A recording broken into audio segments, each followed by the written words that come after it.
सोनल अपनी सहेलियों के साथ मूवी देखने के लिए गई थी। उसकी शादी को 15 दिन हुए थे और उसके ससुराल में ऐसी कोई खास रोक टोक नहीं थी। उसकी सहेलियों ने उसे मूवी देखने के लिए बुलाया तो सास से बात कर वह निकल गई थी। जब वह मूवी देखकर वापस आई तो शाम होने लगी थी। वह जैसे ही अपने कमरे में गई तो यह देखकर हैरान रह गई कि उसका सारा सामान कमरे से गायब था और कमरे में एकदम पुराना सामान पड़ा हुआ था। वह सोचने लगी, यह सारा सामान तो मैं सास के रूम में देखा करती थी। अभी वह खड़ी सोच ही रही थी कि तभी सास उसके कमरे में आ गई और कहने लगी, बहू देखो, यह सारा सामान मेरे दहेज में आया हुआ है, तो तुम सामान जरा संभल कर यूज करना, कुछ भी खराब नहीं होना चाहिए। सोनल हैरानी से बोली, मम्मी जी, इसमें खराब होने के लिए बचा ही क्या है? सब खराब सामान ही तो है। आपने यह सब मेरे रूम में क्यों रखा है? तो वह कहने लगी, अगर तुम्हें लगता है कि यह कबाड़ है तो तुम मेरे मायके से आए हुए सामान का अपमान कर रही हो। चलो कबाड़ ही सही, लेकिन अब तुम्हें यह सारा कबाड़ यूज करना होगा और यही मेरा आदेश है। नया सामान मैंने अपने रूम में लगवा लिया है। इतना कहकर वह अपने रूम में चली गई। वह रूम से बाहर जाने लगी तो सोनल धीरे से बोली, मम्मी जी, यह गलत है। आप यह पुराना सामान मेरे कमरे में नहीं रख सकती।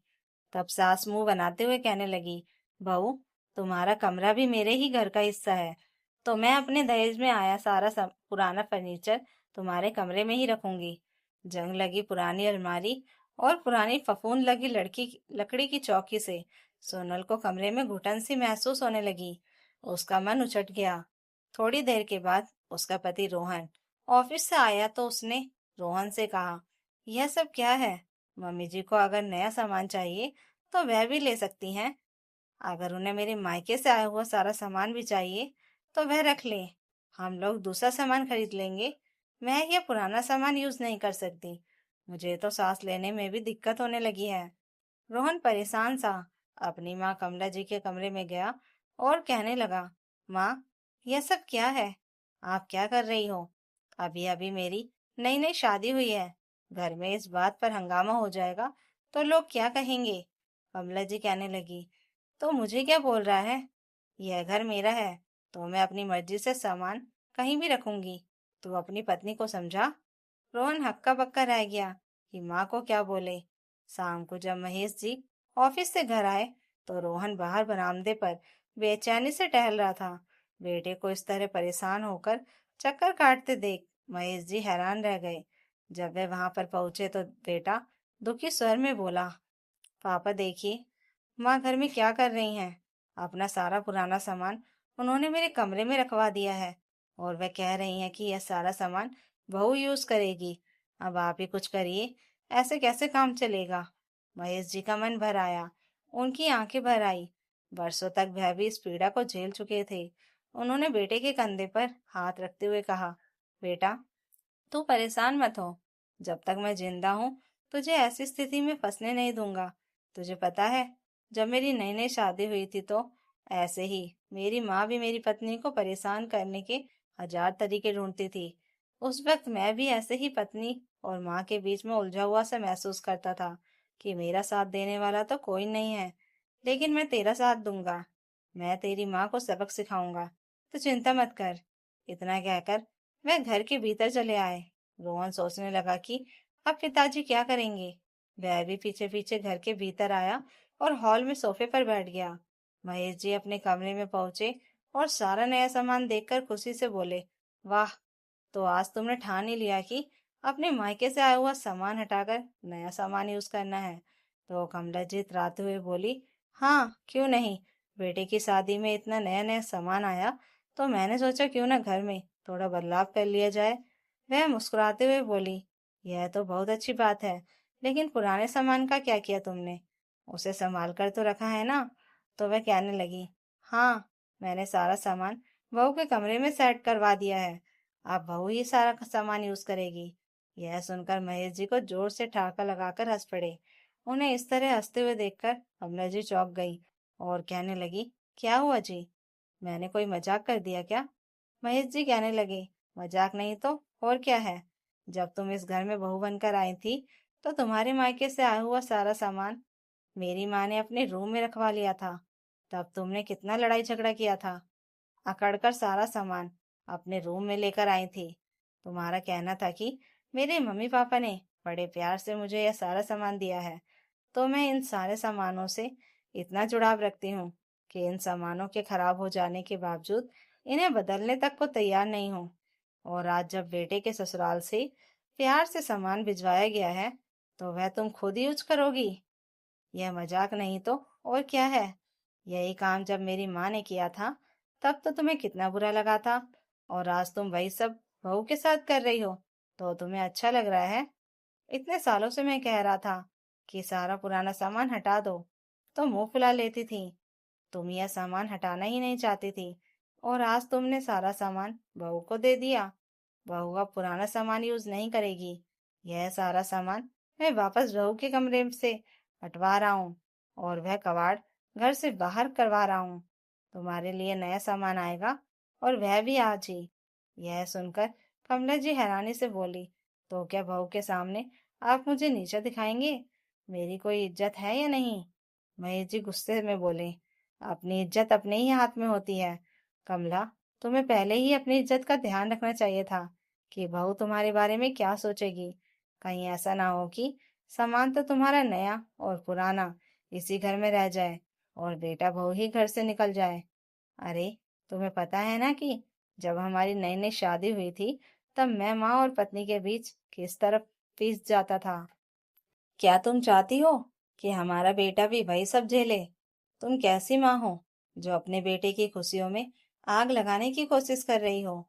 यह सुनकर अब कमला जी का चेहरा उतर गया था, और वह चुपचाप सर झुकाकर खड़ी हो गई। तब महेश जी ने दो मजदूरों को फोन करके घर बुलाया। उन्होंने सबसे पहले बहू के कमरे से सारा कबाड़ हटवाया, और उसके बाद बहू के मायके से आया हुआ सारा सामान वापस उसी के कमरे में सेट करवाया। उसके बाद वह पत्नी को लेकर मार्केट गए, और उन्होंने उनकी पसंद का सारा फर्नीचर उन्हें खरीदवाया। अब कमला जी को ऐसा लग रहा था मानो बहू के सामने उनकी हार हो गई हो। लेकिन स्थिति तो उन्होंने ही ऐसी उत्पन्न की थी। हालांकि घर में किसी ने भी इस बात को लेकर उन्हें दोबारा कुछ नहीं सुनाया। तो धीरे धीरे 2 सप्ताह के भीतर वह सामान्य हो चुकी थी। लेकिन एक बात तो उन्हें अब समझ में आ चुकी थी कि जिस तरह उनकी सास ने उन्हें सताया था, वह अपनी बहू के साथ वैसा कुछ नहीं कर सकती।